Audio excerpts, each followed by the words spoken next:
Assalamualaikum warahmatullahi wabarakatuh. Aksi nyata modul 2.3 yaitu coaching untuk supervisi akademik.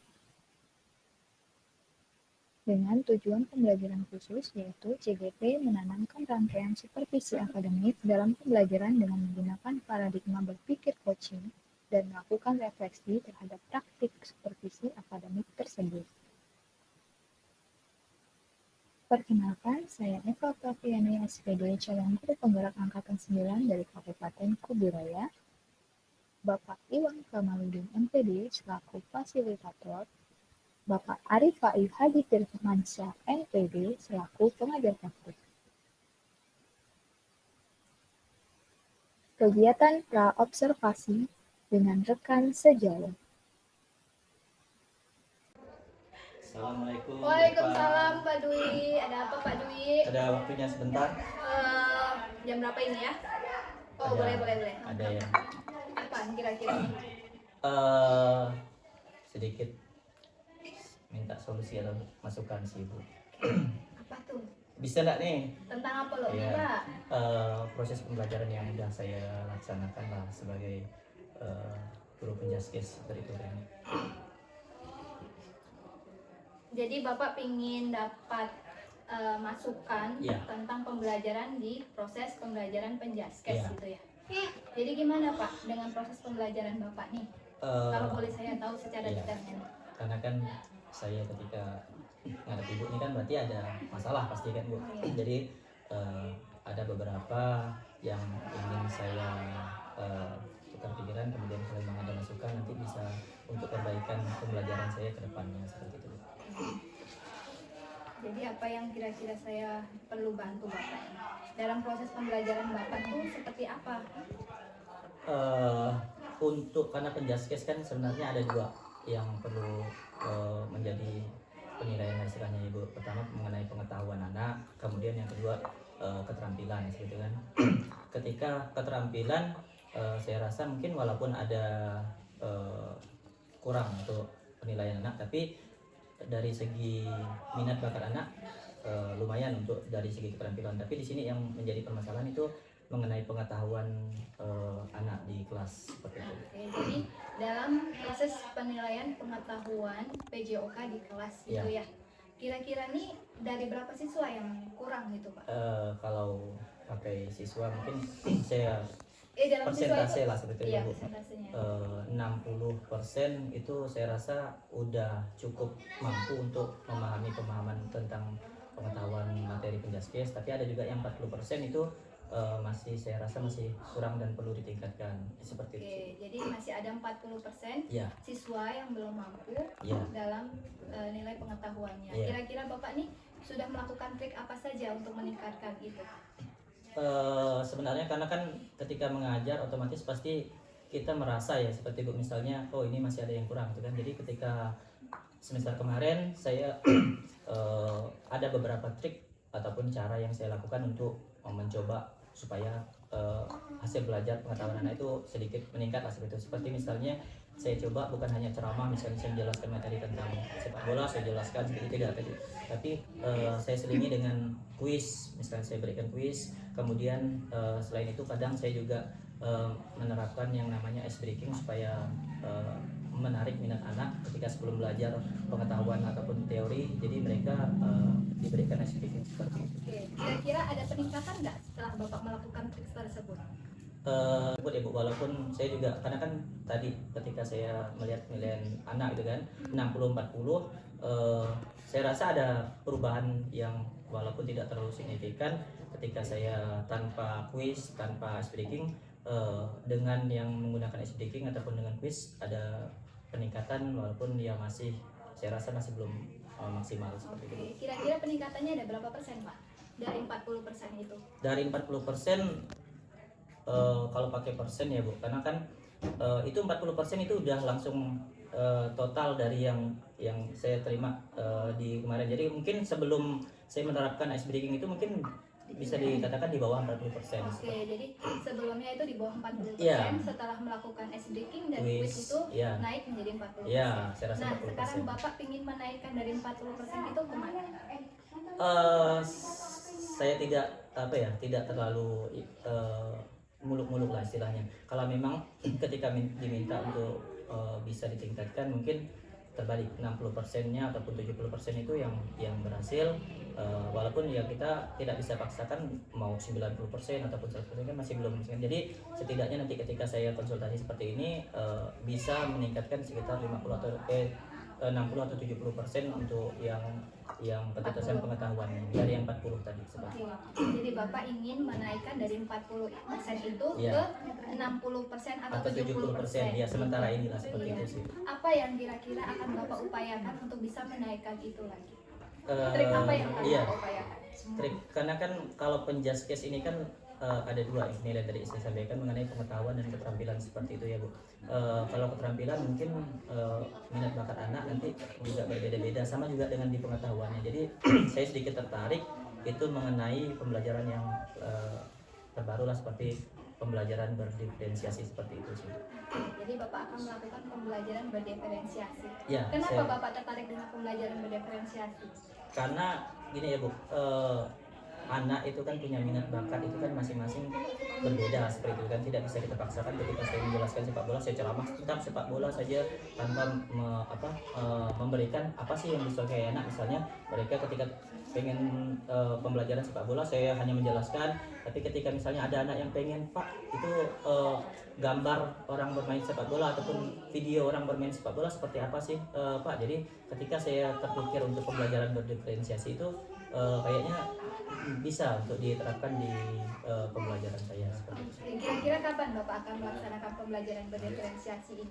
Insya Allah, karena kan kemarin sudah saya tahu hasil 60-40% anak, rencananya mungkin di pembelajaran semester depan mungkin saya akan coba menerapkan pembelajaran berdiferensiasi. Oke, jadi Bapak akan menerapkan pembelajaran berdiferensiasi ini Iya. pada semester depan, yaitu semester 2 ya Pak ya? Ya, semester 2 nanti. Oke, kira-kira apa yang akan Bapak siapkan untuk melakukan pembelajaran ini?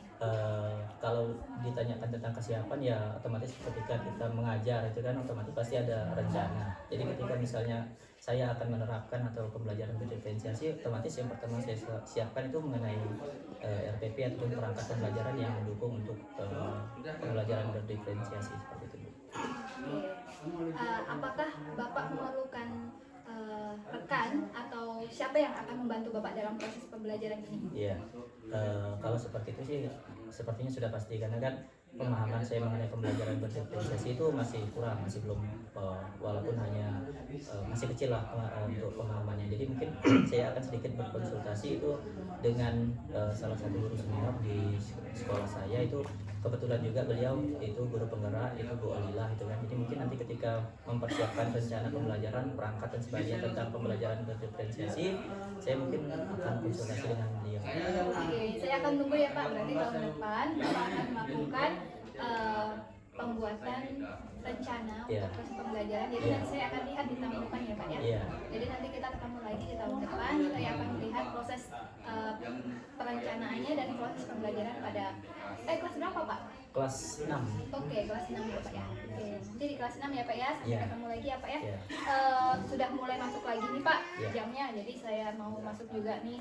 Oke. Makasih ya Bu atas Oke. masukannya. Mungkin ya dengan saling sharing seperti ini untuk mata pelajaran saya bisa sedikit ditingkatkan untuk hasil pengetahuan. Oke, sama-sama Pak.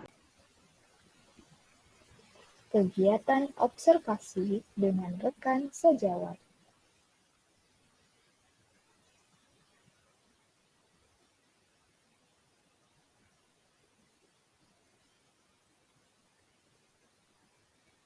Kegiatan pasca observasi dengan rekan sejawat dan pengajar praktik. Assalamualaikum warahmatullahi wabarakatuh. Nah, pada hari ini akan dilakukan kegiatan pendampingan individu dengan Bapak Arifai Hadi Firmansyah selaku pengajar praktik calon guru penggerak angkatan 9, dan rekan saya Bapak Dwi Purnomo Putra dari SD Negeri 55 Surabaya sebagai guru PJOK, dan saya sendiri Eva Safiani calon guru penggerak angkatan 9 dari Kabupaten Kuburaya. Kali ini akan dilakukan yaitu pasca observasi, di mana kemarin sudah melakukan pra observasi dan observasi yang dilakukan oleh rekan saya.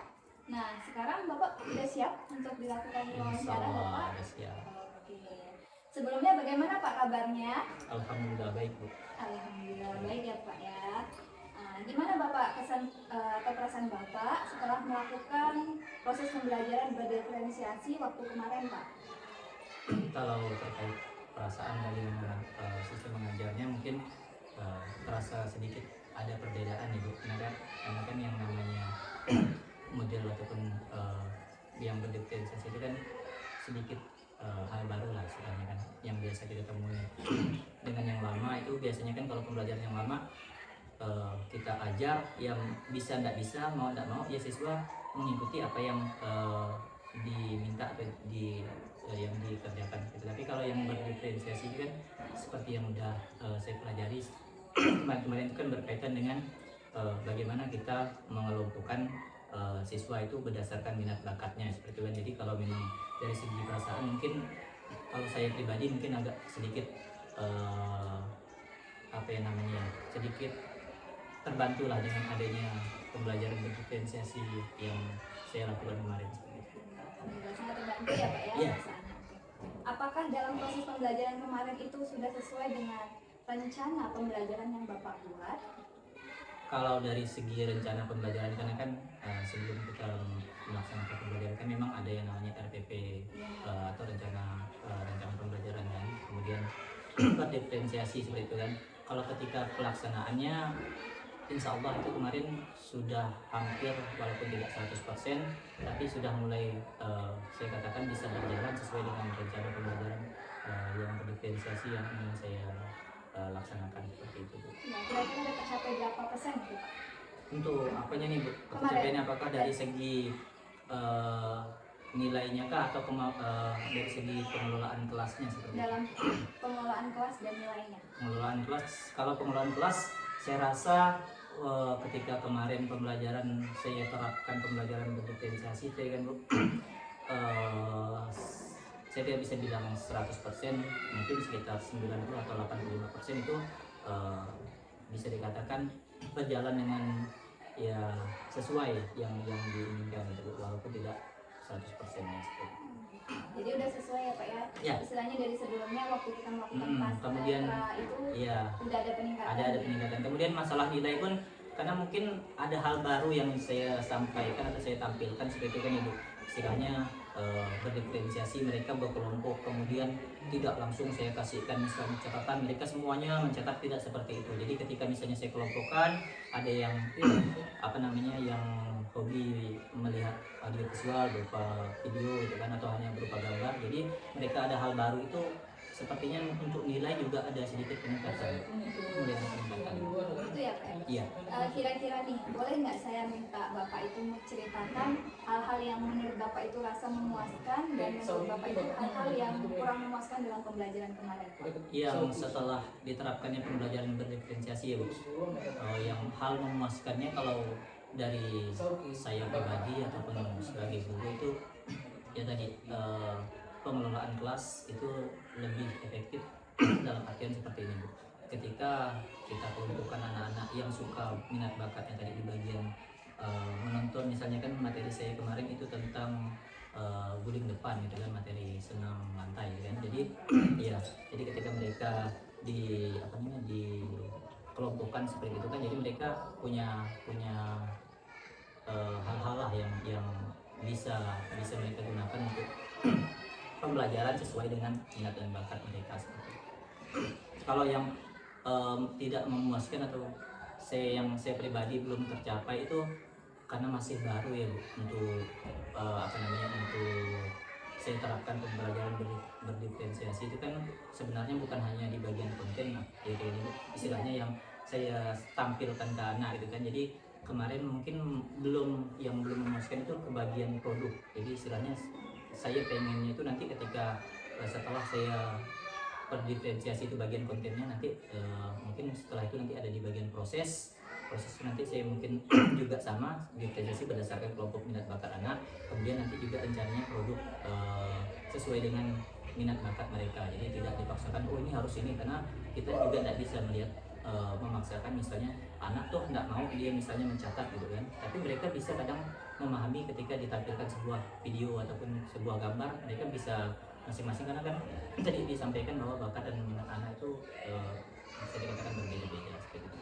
Sangat bagus sekali ya. Iya. Jadi rencana kedepannya nih Bapak akan membuat perencanaan pembelajaran lagi sesuai dengan berdiferensiasi proses dan Ya, produknya ya. iya, Kalau kan kemarin baru konten, karena memang masih belum ke proses itu kan nanti kan bisa berkaitan dengan bahwa ketika saya mengelompokkan nanti tugas-tugas anak itu kan oh nanti yang bagian video nanti dia bisa menyimak video, kemudian apa sih hal-hal yang bisa mereka dapatkan, kemudian bagian gambar, kemudian ada yang hobi membaca, nanti saya kasihkan juga yang bagian baca, nanti mereka cari apa namanya hal-hal penting yang berkaitan dengan bagus sekali ya Pak ya. iya. Jadi kira-kira nih menurut Bapak pada saat kemarin itu ada nggak kesulitan yang Bapak alami dalam proses pembelajaran berdiferensiasi itu? Iya. Kalau dari segi kesulitan ya pasti ada lah ya, karena kan tadi saya sampaikan bahwa hal-hal baru itu tidak pasti berjalan sesuai rencana kita gitu kan. Jadi kalau memang dari segi kesulitan itu pertama hal baru yang agak sulit saya temukan ini, bagaimana betul-betul mengelompokkan anak-anak berdasarkan kemampuan minat dan bakatnya. Jadi kalau misalnya, karena kan kita tidak bisa langsung, oh hari ini kita ketemu dengan anak gitu kan, kita udah tahu ini bagian bakatnya atau kesukaannya apa sih, apakah dia sukanya membaca gitu kan. Jadi kalau saya pribadi kesulitannya situ, jadi lebih ke belum efektif, kesulitan belum efektif untuk mengelompokkan, benar-benar mengelompokkan minat dan bakat anak seperti itu. Jadi kesulitan Bapak itu adalah cara mengelompokkan Iya. siswa Iya. sesuai dengan minat dan bakat. Walaupun saya sudah mengelompokkan, tapi saya rasa mungkin masih belum 100%. Jadi saya pengennya itu bahwa nanti betul-betul, oh ini bakatnya atau minatnya itu kesukaannya betul-betul memang dia hanya melihat video, ataupun ada yang sukanya tadi hanya sekedar membaca gitu kan. Jadi saya pengennya ya betul-betul kelompokannya itu berdasarkan betul-betul yang mereka inginkan. Jadi Bapak ingin mengelompokkan peserta didik itu sesuai dengan minat dan bakat. Ya. Kira-kira apa yang akan Bapak lakukan untuk mengelompokkan itu? Kalau misalnya untuk mengelompokkannya nanti mungkin setelah saya pelajari, kemudian saya juga tanya jawab dengan guru senior itu yang udah paham kan, mungkin nanti menggunakan pra assessment itu nanti penilaian apa sih yang memang nanti kelihatan dari situ kan, dari sebelum saya mau melakukan pembelajaran itu, oh saya udah tahu karena kan kita tidak mungkin tahu kan. Jadi sebelum itu mungkin saya lebih ke memberikan nanti dalam bentuk pertanyaan-pertanyaan yang nanti bisa menjurus ke oh ini sih Pak kesukaan atau bakat saya seperti itu sih. Kira-kira kapan Bapak akan melakukannya nih Pak?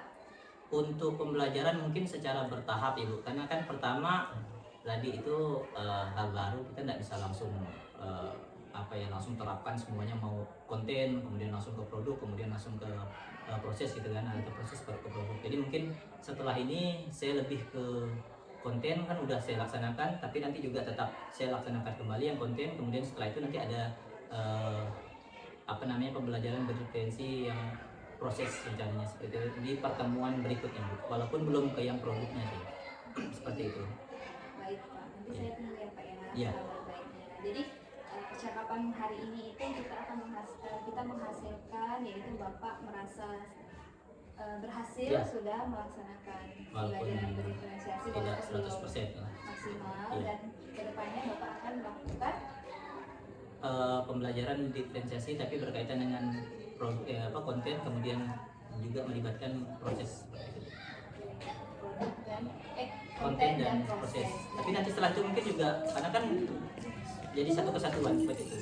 Jadi nanti mungkin juga ada produk, tapi pelan-pelan saya lebih ke konten dulu, setelah itu nanti baru ke proses. Terima kasih ya Pak ya. Iya. Hanya sedikit masukan sedikit nih Pak. Iya. Jadi nanti sebelum pelaksanaan pembelajarannya, jadi benar-benar untuk memetakan kebutuhan murid, Iya, betul. baik dia itu dari sifat kebutuhannya seperti apa atau minat bakatnya, itu boleh saja Pak. Ya. Jadi tidak harus hanya minat bakat, tapi kebutuhannya juga boleh. Oh iya. Terima kasih ya Pak ya. Oke, Masih ada ngajar lagi? Sementara ini masih 100 karena kan tadi pagi ngajarnya kan, jadi yang kedua yang ketiga kan memang kosong. Terima kasih waktunya ya Pak ya. Saya ucapkan terima kasih banyak. Wabillahi taufiq wal hidayah. Assalamualaikum warahmatullahi wabarakatuh. Terima kasih. Assalamualaikum warahmatullahi wabarakatuh.